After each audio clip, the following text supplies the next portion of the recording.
What's going on, guys? Welcome back to another episode of SMG Fishing. So today we're going to be doing a little bit of work on the live well, and then also we're going to be trying to put the deck on top of the back deck. We got to get that all cut out and put carpet on it and everything like that.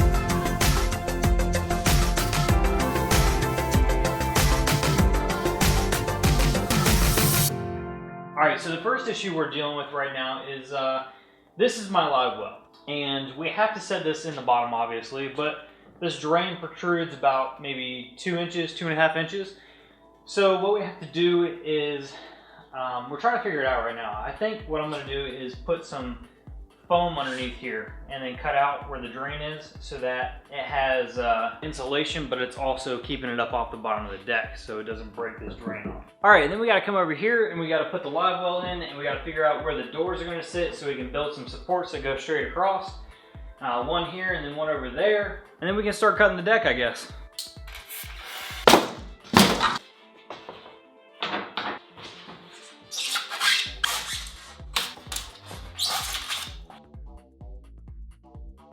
So I think what I'm going to do, just to make it easy, is I'm going to put another layer on here, and then I'm going to run this hose over here and come up through here where the rest of my hoses are going to be laying.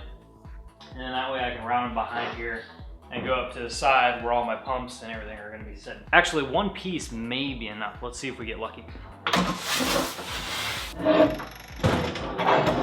Looks like we need to add one more piece. All right, I figured out the bottom of the thing. We're just going to run a hose from here up to this area so I can pull back around to this side. We've got this, it's about 8 feet long of hose. I cut it in half. Probably gonna have to go get more because I don't think we have enough. It'll go from the drain to the pump, and then we'll have one going from the pump to the recirculation valve. Because hopefully this is gonna be the last time I drop it in there. I know I say that now, and I'm probably gonna kick myself in the butt later on because it's gonna happen, but before we put this in there, I'm going to silicone the drain in this valve up here so that it doesn't leak. All right, so the silicone I'm using today is a Dynaflex 230. This thing says it's 100% waterproof, so it's used for door, window, and trim sealant. I don't know. If it works, it works. If not, then we're screwed. And we'll have to take it off and replace it. No big deal. Probably should have done this before I put the foam on, but I like to do things the hard way. Just gonna get a rag and kind of wipe some of the excess off. It makes it easier to clean up later on if you need to take it off. Now we'll do this valve. I thought I'd just take this valve off real quick and show you how it works. I think it's pretty ingenious. I've already showed you guys once in the boat update video, but I'll show you again. All right, so the way that this works is, like I said, you got your drain that goes to a pump, and the pump has an outlet that goes back to the recirculation valve. That gets put in right here, this farther one up here. And then when it's recirculating, it goes through this aerator and aerates your water to put oxygen back in it to keep the fish alive. But this valve is really cool because when you pull it out at the end of the day, when you're ready to dump all the water out of the live well, you pull that out, and then instead of it recirculating back into the tank, it goes to a dump out valve that's on the side of your boat. So it sucks all the water out of the drain and kicks it out and back into the lake. Pretty awesome, huh? It's really easy to install too. Just take this off, pull the valve out. It's got 2 nuts on it, one on the inside, one on the outside. So you take that nut out, loosen that one up all the way. You shove that in your hole, and then you tighten it up a little bit right here so that it's catching threads. And before we do that, put a little silicone on here. You don't need a ton on there. It's gonna glob out anyway and push itself all over the gasket.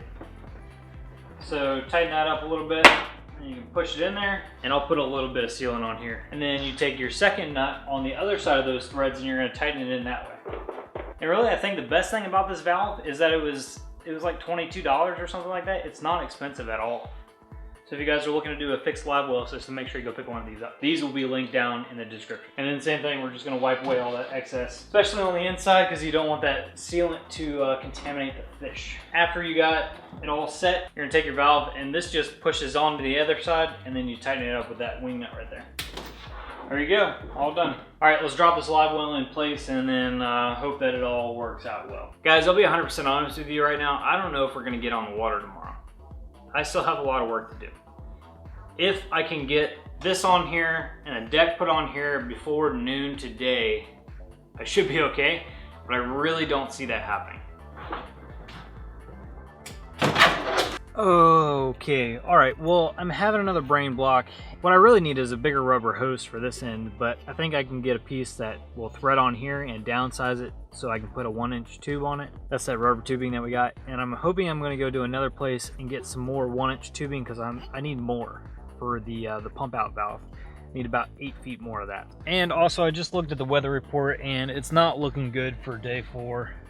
For us to get out on the water, which might not be a terrible thing because we've got a lot of work to get done still. We're gonna run up to the store, get some parts, and hopefully we can find what we need so we can get work done.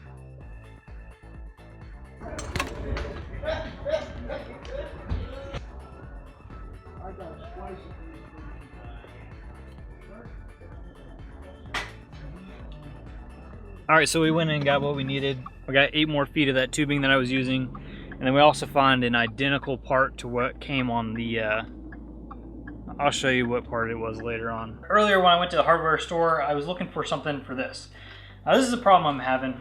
This thing comes with one of these connectors that is supposed to, because this is supposed to like plug into your trans-mount just like the one I have in the back. But I also wanted one for my recirculation pump. So they come with one of these, which is just, I think is a 3/4 inch. I'm not really sure what the thread pitch is on here, but it screws into that. And then you can take your 1-inch hose and shove it in there like that, put a hose clamp on it, whatever, which is what I'm doing. However, I only have one of these. In order for me to go in and out, I couldn't take and put this 1-inch hose on this really big fitting. So what I had to do is go to the hardware store and find this piece right here. So you would think that all the thread pitches would be universal, but apparently they're not. I guess Atwood, who makes the Tsunami pump, uses a very slightly different thread. This will work for now. What I'm going to do is put some silicone in the thread before I put it on there, but you can tell they're kind of binding up.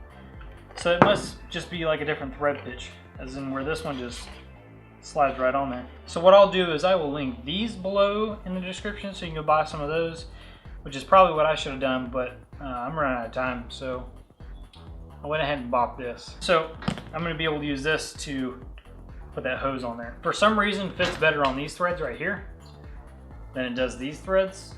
I don't understand it. So I'm gonna use it right there. And what I'm gonna do is I'm gonna chop this off too because I don't need it to be that long.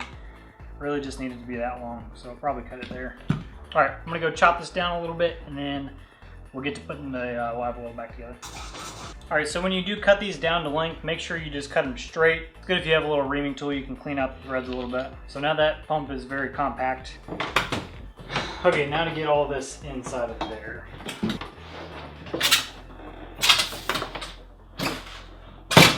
Attempt number 1 was a failure.